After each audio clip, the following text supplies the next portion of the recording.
Bienvenidos a Entre Libros, Mate y Café, porque la vida entre libros tiene muchas vidas, con Laura Estrada y Javier Estrada.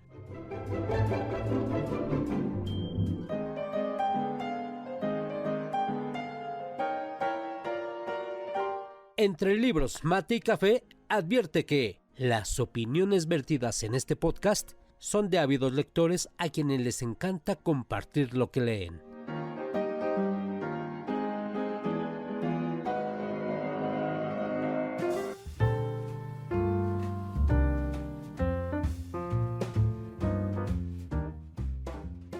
Hola, ¿qué tal? Bienvenidos nuevamente a Entre Libros, Mate y Café. Esta semana también tenemos un súper episodio. Vamos a hablar de una escritora mexicana que ha hecho grandes cosas a nivel internacional, contemporánea, una mujer muy admirable que ha hecho muchísimas cosas, no solo en la literatura, también ha incursionado en la política, en el teatro infantil, una mujer muy versátil y con una obra maravillosa. Y bueno, antes de pasar a este tema, quiero recordarles que nos visiten en Entre Libros, Mate y Café, en YouTube, en Facebook y también en Instagram. Déjenos ahí, por favor, sus comentarios, y cuando nos escuchen en YouTube, no olviden darle like, suscribirse y activar la campanita, por favor. Y también, bueno, pues en Facebook, en Instagram, déjenos sus comentarios, sus sugerencias, que seguramente las estaremos teniendo y tomando en cuenta para todo lo que es la programación de estos podcasts. Hoy tenemos nuevamente de invitada a Libna y también nos acompaña Javier. Hoy vamos a hablar de una escritora muy conocida, Laura Esquivel Valdés. Ella nace el 30 de septiembre de 1950 acá en Chilangolandia, en la Ciudad de México, en la alcaldía de Cuauhtémoc. Ella es escritora y política. Sus padres, Julio César Esquivel y Josefa Valdés, además tiene 3 hermanos. Y déjenme decirles que estudió teatro y creación dramática y se especializó en teatro infantil.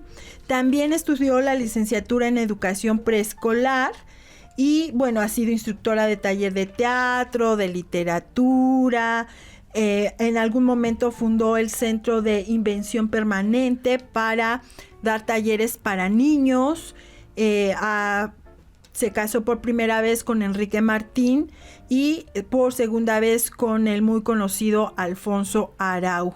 Ella también ha recibido varios premios, entre los más importantes el premio AVI, el premio Giuseppe Acerbi, y bueno, creo que la mayoría la vamos a identificar por su libro y por su obra, que además también fue un éxito en taquilla, como Agua para Chocolate, pero pues no es todo lo que ella ha escrito, ha hecho mucho más. Hola Libna, ¿cómo estás? ¿Qué te parece? Hoy tocaremos a Laura Esquivel. Creo que es una de tus escritoras favoritas. Hola Lau, pues me da muchísimo gusto. De por sí me gusta cuando hablamos de escritoras y muchísimo más cuando son mexicanas, porque si de algo estoy convencida es que, no sé, las mexicanas tenemos como algo especial al momento de escribir, y me incluyo porque a lo mejor ahí tengo unos escritos de 2-3 líneas, pero claro. Yo creo que sí tenemos como que algo muy especial, y bueno, me gusta mucho que ahora sea Laura Esquivel. Sí está entre las que más me gustan, pero sobre todo el libro que acabas de mencionar, que fue su primer novela como tal, a mí me fascina. O sea, yo la leí hace muchísimos años, estaba yo muy jovencita y pues te puedo decir que la tengo súper presente siempre. Yo creo que esa obra, y más cuando fue llevada al cine tan bien lograda, ajá, porque fue muy bien lograda, marcaron una época. ¿Tú qué piensas, Javier? Sí, definitivamente. Yo creo que hacía mucho que no se hacía un cine tan realista, tan simpático, en algún momento tan atrevido, pero yo creo que esta es una de estas obras que nos narra perfectamente bien esa forma de vivir de la gente, ¿no? De la gente normal, no solo de la gente bonita, sino de la gente normal, o con sus devenires y sus situaciones complicadas, sobre todo en una época tan conflictiva en México. Yo creo que esta es una de las muy, muy buenas obras que se vienen a escribir en los últimos años y definitivamente siguen la producción muy creativa y muy interesante de las escritoras, las nuevas escritoras mexicanas, ¿no? Viene una no quiero llamarlo una camada, por no llamarlo de una manera, pero así se dice, ¿no? Una serie de escritoras que comparten mucho con Libna. Laura Esquivel, híjole, toda esa trayectoria, toda esa mente, todo ese ingenio, pues ahí lo deja plasmado. Sí. Claro, de hecho, a mí me parece que una de las virtudes que tiene ella es cómo sabe retratar la esencia de la cultura mexicana, la esencia de a partir del siglo XIX, parte del XX, que con todas estas costumbres. Y lo más interesante, que siendo la cocina mexicana un patrimonio de la humanidad incluso, ella se esforzó y hizo algo muy bien logrado. De hecho, como Agua para Chocolate es el principio de una saga a la que le sigue Diario de Tita y Negro Pasado. Son 3 obras, es una trilogía en la que ella habla mucho de la cocina, porque ella vivió mucho esta cuestión de estar en la cocina, ver a su madre cocinar, ¿cierto? Sí, que es lo que yo venía pensando, ¿no? Que realmente a lo mejor podría decir, oye, pues es que no puedes estereotipar o no puedes encasillar solamente a Laura Esquivel con el tema de como Agua para Chocolate, pero la verdad es que sí, y no por la obra en sí, sino porque ella misma habla mucho de cómo ella siempre ha estado empapada de todo este tema, lo especial que es para ella el tema de cocinar, de haber convivido con su mamá, sus tías, cosa con la cual yo me siento también muy identificada en los temas de cocina, ¿no? Y algo que yo creo que también has leído, Lau, que ella dice mucho o habla mucho, que para ella el cocinar para alguien es un acto de amor muy grande. Coincido, ¿no?, con ella. Yo me identifico muchísimo con esta escritora porque cuando a ella le pregunta cómo nace esto de ligar las letras con la cocina, ella platica su experiencia de que recuerda a su mamá siempre cocinando y yo también recuerdo, incluso hay una anécdota que ella platica que le tocaba hacer la salsa y yo me acuerdo también que cuando llegaba de la escuela ya me estaba esperando el molcajete para hacer las salsas, porque a quien nos escuchan fuera de México pues sabrán que nos gusta mucho el picante, las salsas picantes en México, y en casi todas las casas mexicanas, sea cual sea la comida, siempre hay una salsa. Y entonces a mí, pues de niña, me tocaba un día hacer la salsa en el molcajete, el molcajete es un instrumento como un mortero de piedra volcánica, que es un instrumento, bueno, es un utensilio que se usaba desde la época prehispánica, y me tocaba hacer la salsa un día y al otro día me tocaba hacer el agua de frutas y así. Entonces, cuando yo conozco esta obra de como Agua para Chocolate, bueno, yo quedé fascinada porque me sentí reflejada en muchas cosas. Sí, y a mí, yo por ejemplo, siempre tengo muy presente, porque en alguna ocasión que me invitaste a otro episodio, yo te decía que yo sí soy mucho de las lecturas que son muy descriptivas.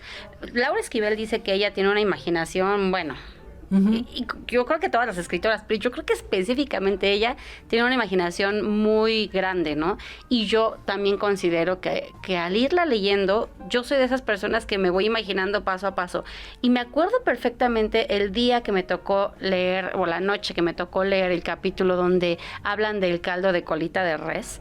Bueno, era creo que a la 1 de la mañana y yo quería probar un caldo y como cosa curiosa y mágica, al otro día mi mamá hizo mole de olla. No era caldo de colita de res, pero fue algo tan parecido que dije, gracias porque pude pues probar algo tan rico, pero era una cosa de irme imaginando los aromas de la cocina, el calor, ¿no?, típico de una cocina, que sobre todo la que describe ella, pues es una cocina muy peculiar, ¿no?, así de es. Aquellos tiempos y sí, o sea, estoy totalmente de acuerdo contigo, Lau, o sea, así es, Javier, ¿qué te parece? No, y bueno, hasta ya me dio hambre. Yo me acuerdo, híjole, también mucho, nosotros venimos de una familia donde éramos muchos, ¿no? Y yo me acuerdo a las tías cocinando igual con sus enormes cazuelas de barro, preparando el mole, el arroz, cociendo el pollo, híjole, esos, lo que dice Libna, esos aromas, ¿no? Tan peculiares, el olor de ese jitomate que cae al aceite y que desprende ese olor tan delicioso. Y esta es una de las cosas más fantásticas que tiene en especial México. Más allá de todas las tradiciones, la unión familiar, la cocina, la comida, comer en familia, ese es todo un ritual. Yo creo que por eso el éxito de este libro, ¿no? Porque describe perfectamente bien desde la preparación de las comidas hasta el disfrute, porque no es comer por comer, es toda esa fiesta gastronómica que implica, ¿no? La conversación, pásame las tortillas, arríbame la sal, no sé, yo creo que la comida es fundamental en todos los pueblos, ¿no? Pero me da la sensación de que México lo vive a su manera, y muy a su manera. Sí, como bien decía Lau, yo ahorita que mencionas eso, en la película, que como bien dice Lau, fue muy bien lograda, y yo creo que pues no era para menos teniendo esa conexión, ¿no? Con que era Alfonso Arau el que iba a hacerse cargo de eso, ella, los guiones, o sea, finalmente lo hicieron lo más apegado al libro, ¿no? Pero cuando ves plasmado en la película toda esa parte que dice Javier de la convivencia y de que la preparación de la comida, de cuando ya están comiendo y bueno, dicho sea de paso, el maridaje que hacen con los vinos, porque todo el tiempo en la película tú ves vinos en la mesa, como que sí, o sea, definitivamente tienes razón, Javier, o sea, en las familias mexicanas, la hora de la comida y sobre todo si era en la cocina, como que era un momento muy especial, ¿no, Lau? Así es, de hecho, pues normalmente aquí en México a los niños nos mandaban a lo que normalmente nos decían pon la mesa, que era sí. Poner la mesa, poner los platos, los vasos, las cucharas, a los niños nos sentaban primero y se sigue haciendo, los niños se sientan primero, si terminas de comer se les da el postre, si se comen todo, sí, a mí creo que esto es muy loable de la obra de Laura Esquivel y lo que me gusta mucho también de su obra es que no se quedó. En algún momento ella dijo que sí le había pesado un poco como agua para chocolate, porque sí se le ha encasillado. La verdad es que se le relaciona y sin embargo la demás obra, a pesar de eso, no le ha impedido seguir escribiendo y haciendo cosas interesantes, porque también es guionista de teatro. Claro. Entonces ella ha seguido muy, muy activa y los otros dos libros que mencioné también son obras que valen mucho la pena. La de Negro Pasado, donde también está hablando de cocina, pero ahí habla de una persona que tiene problemas de sobrepeso, en fin. Y ella sigue retratando, haciendo fieles retratos de las sociedades mexicanas, de las costumbres y de la gastronomía mexicana. Y además, bueno, tan ha sido importante su obra que ha sido traducida a 30 idiomas, ni más ni menos. Y es un referente en cualquier lugar donde se para, pues se sabe. Me encanta la sencillez de esta mujer cuando se le puede ver en entrevistas o en algunos lugares. Ella se mueve con mucha naturalidad, sin poses, que pues digo, para la obra tan importante que tiene era para que fuera pues muy, como decimos aquí en México, muy creída, pero no, es una persona sencilla. De hecho, fue diputada federal en 2015 por Morena, porque ella es una persona convencida de que hay que hacer la labor social desde la propia sociedad, de que hay muchas cosas por hacer y de mejorar. Ese siempre ha sido algo que la ha movido en sus movimientos políticos. Yo a veces no entiendo por qué se critican estas cosas, ¿no? Porque algo sí me queda claro. En cualquier estrato social, cualquier cultura, hay que comer. Eso definitivamente, unos comerán tortillas con frijoles, qué rico, una sopita, etcétera, otros a lo mejor comerán cordero, no lo sé, pero el ritual de la comida aplica para todo el mundo y lo ves, inclusive no solamente en este libro, hay muchos libros, me acuerdo ahorita mucho de comer rezar, etcétera. Cuando va a Italia, o sea, los sabores, los olores de la pasta, de la pizza, el maridaje con ese vino y toda esta gente que le explica, es decir, ella viene de un lugar, de una cultura gastronómica diferente a la italiana, y entonces descubre que es todo un placer, es todo un evento el saborear, el deleitarse con aromas y con sabores diferentes.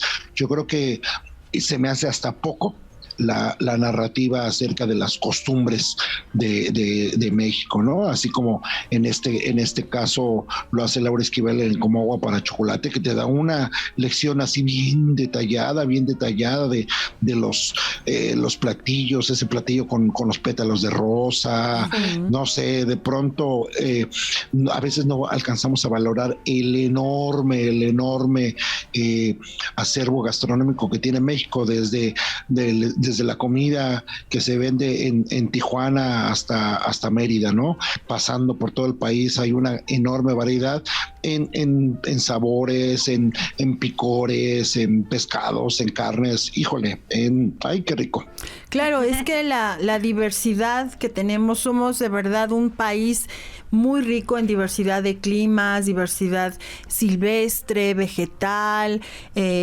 Tenemos una nación impresionante de la que estamos muy, muy orgullosos, y claro que desde luego que también esta tierra tenía que dar grandes personajes, grandes escritores, políticos, en fin, es algo maravilloso.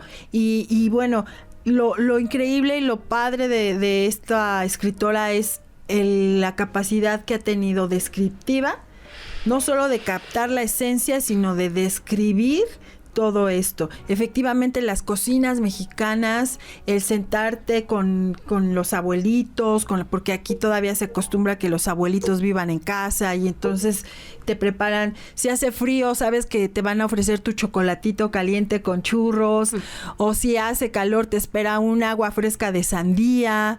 De limón con chía. De limón con chía, por supuesto. Y si estamos en septiembre, el pozole tradicional que no puede faltar. Es parte de nuestra identidad, y creo que Laura Esquivel tiene muy, muy clara su identidad y la ha sabido reflejar de México para el mundo. Sí, definitivamente, porque ella decía que justamente creo que como a los 6 meses de que salió la novela ya había sido traducida a todos los idiomas que tú mencionas, a todos esos idiomas, y pues es algo bonito. O sea, yo sé que a lo mejor para ella hay cierta incomodidad que haya sido encasillada solamente en eso, pero finalmente, o sea, es una manera muy loable y muy rica y muy bonita de pues mandar a México al mundo, ¿no? De decir, oye, a ver, ¿no? O sea, que otra gente de otros países se interese, ¿no? En un libro así, que finalmente no es otra cosa más que reflejar lo cotidiano, que hablando de comida no ha cambiado mucho al día de hoy. O sea, realmente se sigue manteniendo esa tradición y haciendo las grandes fiestas, o sea, y es como el momento, ¿no? Especial, ¿no? De reunirte con la familia. Ella, yo, bueno, nada más por mencionar otro de los libros que sacó, creo que fue el de Malinche, ¿no? Donde ella también trató de reivindicar un poquito la imagen que se tenía de este personaje, ¿no? Que si bien, o sea, no podemos ser extremistas, ¿no? De irnos a... Y bueno, menciona Malinche porque es otra de las formas que a lo mejor ella mostrado, ¿no? Parte de México en otros países y con nosotros mismos, porque los mexicanos hemos sido muy dados a victimizarnos y a creer que todo fue malo por la conquista y que Malinche fue una malvada, cuando, bueno, ya después en otro podcast podremos hablar de esa parte de la historia, pero creo que es otra parte muy padre que ella tuvo para decir, a ver, ahí está, o sea, mostrar otra cara, ¿no? Así que siempre existe. Sí, porque bueno, no olvidemos que la Malinche o Malintzin no tomó la decisión, no fue ella quien eligió. Entonces, que es algo que se nos olvida, que no fue elección de ella. Y que finalmente tampoco estaba siendo traidora, estaba viendo por intereses de su mismo, pues, las circunstancias, tribu, pueblo, no sé, porque finalmente ya los aztecas venían desarrollando o venían arrastrando enemigos pues de tiempo atrás. Así es. Entonces, para los españoles fue tan fácil luchar contra ellos, pues porque tenían muchos aliados. Pero bueno, digo, sé que igual no vamos a profundizar en ese tema ahorita, pero era pues querer mencionarlo por el hecho de que también, o sea, como dices, el hecho de que plasmó todo eso en como agua para chocolate no la eximió de todo lo que a lo mejor ella ha querido, pues su parte política, como tú dices, esta parte de pues las raíces prehispánicas, o sea, es capaz de reflejar pues lo que ella quiera, ¿no? O sea, yo con su creo que capacidad tan grande. Es una mexicana que se siente orgullosa de ser mexicana, me parece. Porque, bueno, al menos en su obra eso es lo que se refleja. Sí. ¿Tú qué piensas, Javier? Sí, mira, lo valioso de todo esto es siempre los libros te tienen que dar el reflejo de tus entornos, de lo que vives, ¿no? Digo, no, obviamente los de ficción y todo eso, no, por supuesto, ¿verdad? Pero yo creo que en este caso el fin de Laura Esquivel es, ¿qué es México? ¿Quién es México? México no solamente es el mariachi, el tequila, no, México es un montón de cosas. Yo creo que es uno de los países más ricos en todas sus facetas, tanto como territorio como gente, y esta narrativa, y tan diferente la gente que por ejemplo los regios son tan diferentes a la gente de costa, a la gente del altiplano, etcétera, ¿no? Entonces, obviamente, toda esta variedad te tiene que dar un acervo que orgullosamente hay que mostrarlo. México se conoce mucho en el mundo porque pues somos los pocos que comemos chile y puedes agarrar unos jalapeños en Salzburgo y la gente se va a admirar, pero para nosotros es normal. Por eso a veces no es que seamos malinchistas, sino que a veces comemos pizzas o algún otro platillo, pero siempre volvemos a los tacos, volvemos al mole, o sea, deliciosamente, ¿no? Nuestras raíces nos llaman, nuestro pueblo, nuestra idiosincrasia está siempre ahí y esa nunca la vamos a olvidar. Y entonces, cuando estamos ahí de jamaicones en Italia o demás, pues se extrañan las tortillas, los frijolitos y cosas de esas, ¿no? A ver, Javier, para la gente que nos escucha fuera de México, explícales qué es esto de jamaicones. Los jamaicones son aquella gente que de pronto se va a otro país y pasan un par de días fuera y empiezan a llorar y se entristecen y sufren porque ya no están en su tierra, entonces les da la nostalgia del jamaicón. Esto es porque había un jugador de fútbol mexicano que se fue a jugar al extranjero y eso le ocurrió. Muy poco tiempo se regresó porque extrañaba su tierra, su familia, sus costumbres, sus hábitos. Le apodaban el Jamaicón Villegas. Por eso de ahí salió esta situación del jamaicón. Exactamente. Correcto. Así es. Sí, efectivamente. Bueno, tengo entendido que también en algunos países de Asia se come picante y muy, muy fuerte, además de las especies que la comida, por ejemplo, la hindú, India. Es una comida a la que le agregan no solo muchas especies, sino también mucho picante. Pero sí, creo que en el mundo, alrededor del mundo, se sabe que los mexicanos nos encanta el picante y que a todo le ponemos salsitas de todo tipo, chilitos de todo tipo. Hasta los dulces tienen picante. todo es con picante. Y bueno, esto es pues parte de la gran diversidad que tiene este país. Y sí, efectivamente, es importante cuando hay una escritora que tiene una obra tan trascendente. Yo también pienso, por ejemplo, en Juan Rulfo, que solo escribió 2, que fueron muy trascendentes, muy trascendentes, y solo fueron 2. Entonces, sí puede ser que le pegue un poco a Laura Esquivel, que como agua para chocolate sea más la obra más representativa de ella, pero pues vale la pena, porque además, aparte de todo lo que ya hemos dicho, también se maneja mucho ahí realismo mágico, esta historia de amor ahí entretejida y el final que te sorprende, sobre todo, y ya cuando es una de las cosas muy bien logradas en cine, el final. Sí. Es una de las cosas muy bien logradas, que cuando tú lees el libro y te estás pensando en el final y después ves la película y dices, wow, sí, es me lo algo que me... así, ¿no? Sí, exactamente. Entonces, bueno, creo que hoy hemos tenido un excelente programa hablando de una excelente escritora, Javier. ¿Cómo ves? Excelente, ¿no? Y además, bien situada en aquella época revolucionaria, entonces todavía ese final precisamente es el epítome del modo de vida de la revolución. Yo creo que a mí me parece un libro muy bien logrado, la película me parece que está bastante bien lograda, muy accesible, muy sana, pero obviamente no hay nada como en los libros, ¿no? Yo creo que a Laura Esquivel le auguro que va a pasar a la posteridad como una muy buena escritora de este país. Pues yo creo que ya tiene un lugar especial en las letras mexicanas. Para mí es un orgullo como mujer y como escritora mexicana, que pues me parece que ya tiene un lugar muy bien ganado, ¿no crees, Linda?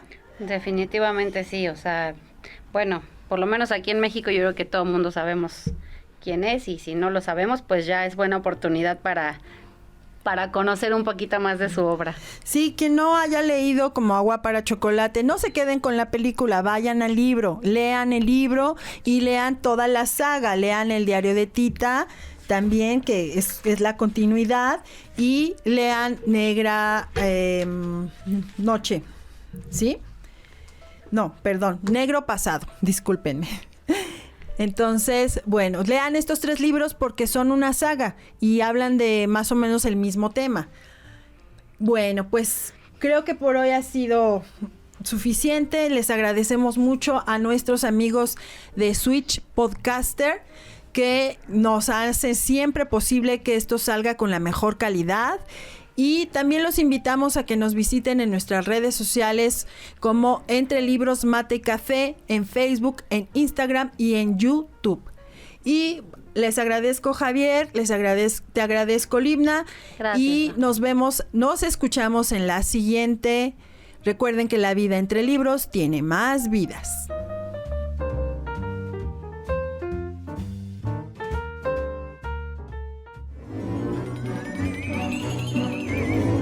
Esto fue Entre Libros, Mate y Café, con Laura Estrada y Javier Estrada. Gracias por estar con nosotros. Hasta la próxima.